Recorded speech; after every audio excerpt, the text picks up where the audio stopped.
Welcome to episode 79 of Sharing Life Lessons. This is season 8. We are one spirit, one soul, and together we are creating a library of stories and life lessons. I am your host Hamidah, and I want to bring you stories because stories matter, stories inspire, stories teach, and stories heal. Listeners, I am happy to be with you again. For those who have not subscribed to Sharing Life Lessons' new YouTube channel, please do so and don't forget to click on the bell to be notified of new episodes. The link for the channel is in the show notes.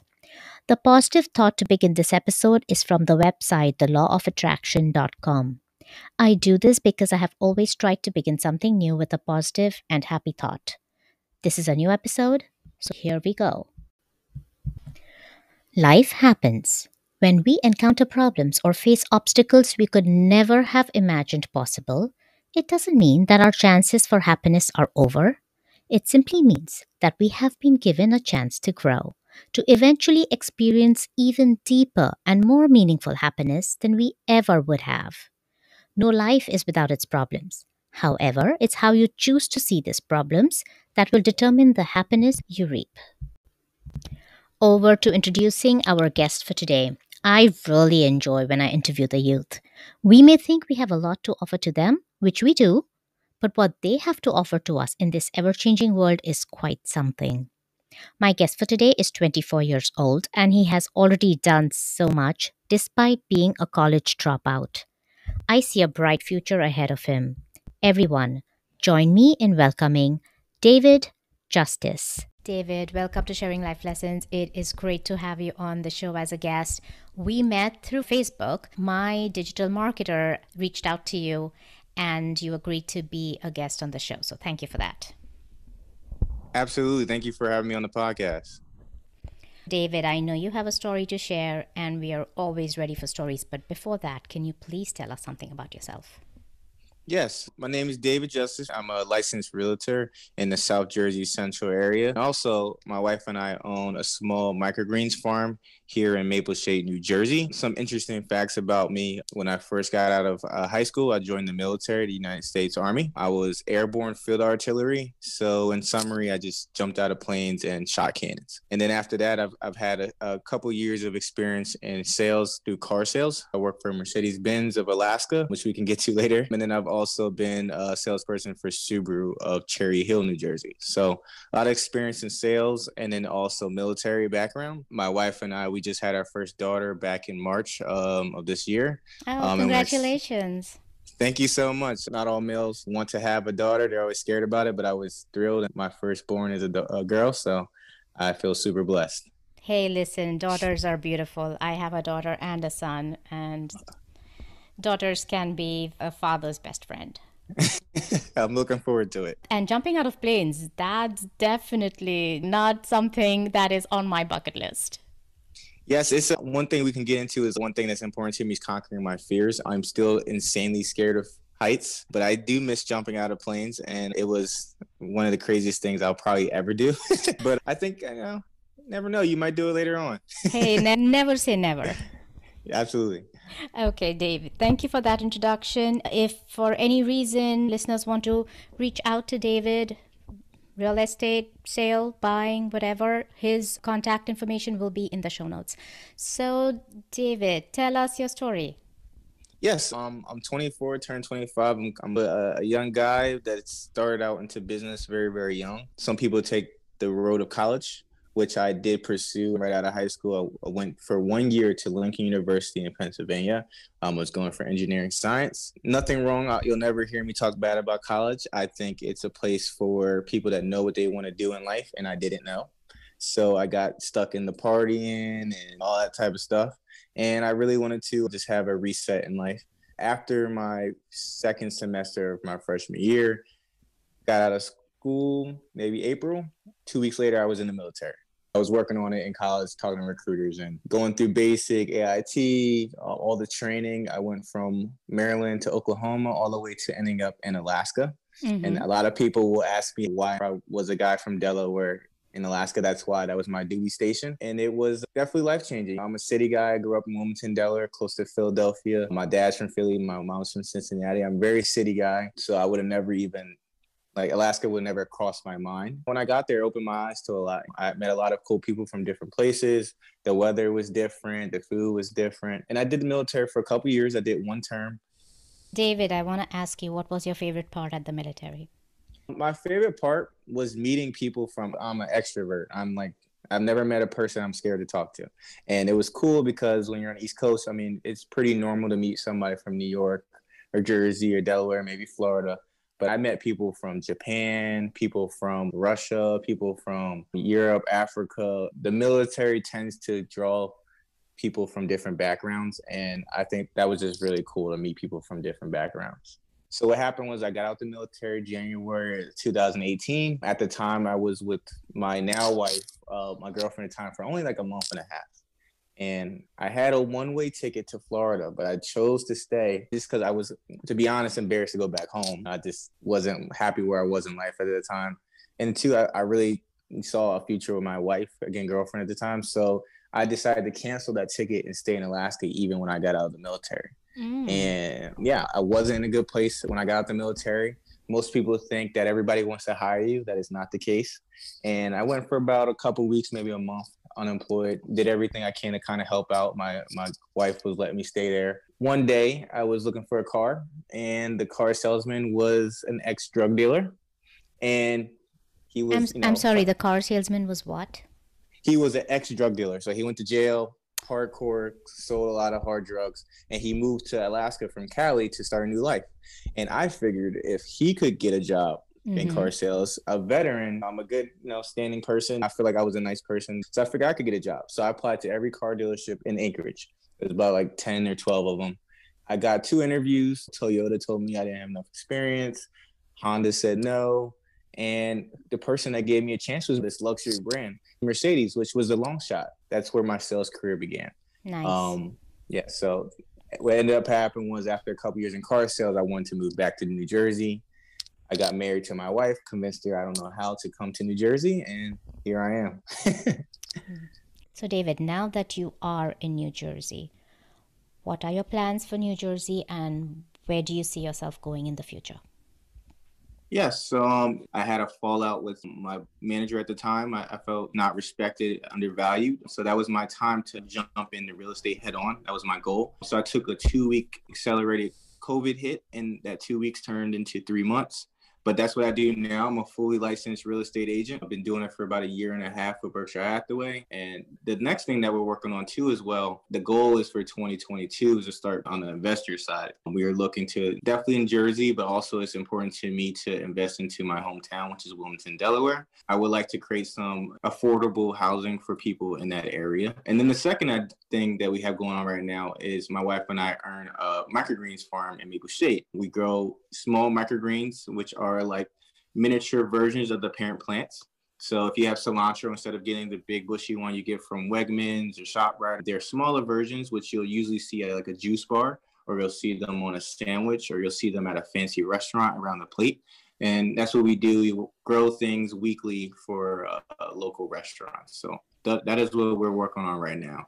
That's interesting. And what kind of fruits or vegetables or herbs? We have 2 different types of radish. We grow mustard. We grow cilantro. We grow peas. We grow corn shoots, which is like pretty much like corn. Some people call them popcorn. We grow basil. So we grow a lot of different things. David, you've gone from being in the military to a salesperson to still being a salesperson, but having your own business. Tell us life lessons you've learned from all of these experiences.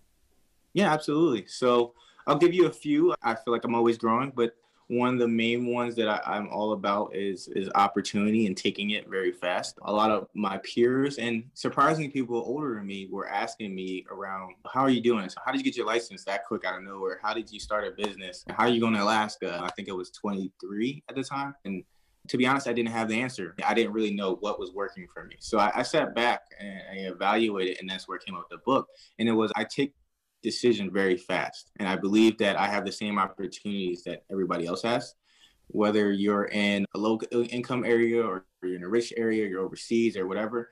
we might not have the same amount of opportunities, but we all have at least a few opportunities in our life. And the difference between me and other people is not necessarily that I'm smarter or stronger or I have more money, is I just act a lot faster. And that is one big thing that I push for people, is that they need to learn how to make decisions a lot faster and quicker so that these opportunities don't pass them by. That's very interesting. And so let me take you a step further through this life lesson. Can you share with us, when you say faster, what goes into your decision making analysis? Like, how do you take these decisions faster? Yeah, absolutely. I also advertise not quicker, but better decisions. Nobody wants to just make quick decisions, but they're not good decisions. So the two things, one I go into in chapter 8 is called Profess Yourself. And it's about you knowing yourself. You should have a clear understanding of what is important to you, who do you value in life, where you want to go. And in that chapter, to know yourself, there's two ways you can do that. You have to treat it as in like a profession, as a history major. You need to go into the past and see what you have done in certain situations. So you can start as early as when you were a kid. As when you were in high school, what type of people did you like hanging out? What sports, or did you not like sports? Were you artsy? When you got out of high school, what was the first thing you did? When you became an adult, what type of jobs did you like to do? Your past is like one of the best teachers you can have. And that might not tell you the future necessarily, but it will give you an understanding of what was important to you. Then the second thing you need to do to know the future is put yourself in uncertain situations on purpose to see how you react to new things. When you go to a new store, what things are attracted to you? When you start a new job, what people do you listen to better? What managers do you work best with? Putting yourself in new situations. That's why I like jumping out of planes, is you really see how your body reacts to certain things. And those are the two ways that you'll really understand yourself. Once you have a good understanding of yourself, it makes it easier to make quicker decisions. If I apply for 5 jobs, how do I know which one I want to take? If I know what's important to me, if I know where I want to go in life and what I've chosen in the past, it should be a pretty no-brainer answer to that question. So I hope that helps, but that's what I do. The second thing you want to do in chapter 3, it's called What If. And what I do is, once I know my goals, once I know the dilemma that I'm in, I ask myself, what if? If I make this decision, what is the worst thing that can happen? What is the best thing that can happen? And I weigh the both. And whatever I see fit is the better way to go. That's how I make the decision. And again, that really goes hand in hand with the professor self, that you need to know yourself too to see what the positive outcome could be. So when you say in the what if scenario, you say what could be the worst that could happen, are you saying to us that if you come up with that worst case scenario, you can tolerate it, then you should go for it? Yes. Oh, not just, there's another step though. It's also seeing the what if I do it, what's the best thing that can happen? If that is also not worth your time, maybe it's not necessarily a bad decision, but maybe it's like a lot of time. Maybe it's a lot of money. Whatever needs to be put into that decision. You need to weigh both the good and the bad. Sometimes I used to actually make a list. It might be a short list, it might be a long list. If the good outweighs the bad, then it might be worth it. If it takes a lot of time, maybe you want to be home with your kids a lot, and even though there might be a positive outcome taking this job, you might lose a lot of time with your family. That might be an easy decision for you to make because that's priority to you right now, is being with your kids. So you definitely don't want to just weigh the bad. You also want to weigh the good. That makes a lot of sense. And David, I don't think we covered the name of the book you authored in the beginning. So can you tell us the name of that book again? The book title is Learning to Say F It, The Power of Making a Choice. So that book right now is on my blogs exclusively, the Young Merchant blog. But the book is all about making quick decisions and also better decisions. So the book gives you specific ways that you can learn yourself, learn how to make better decisions, how to make quick decisions. The book is very personal. It's very short, but it's specific examples when I make quick decisions or when I miss opportunities, and how did I make quicker decisions in the future. That's great to know. David, I want to go back to the what if scenario. One quick question on that. How tied up or attached are you to the outcome of your decisions? You don't want to let it restrict you. There's another chapter I talk about. It's called fear. You don't want to let the negative stop you from making decisions. If you're doing this what if breakdown, right, there probably are going to be some negative things. I don't like to tie myself too much into that thought. But at the same time, I'm not an advocate for just making decisions just off whim. And I think you need to consider the outcome with maybe not little things like what I'm going to eat for lunch today, but very important decisions. Whether it's a job, should I have a kid? Should I move?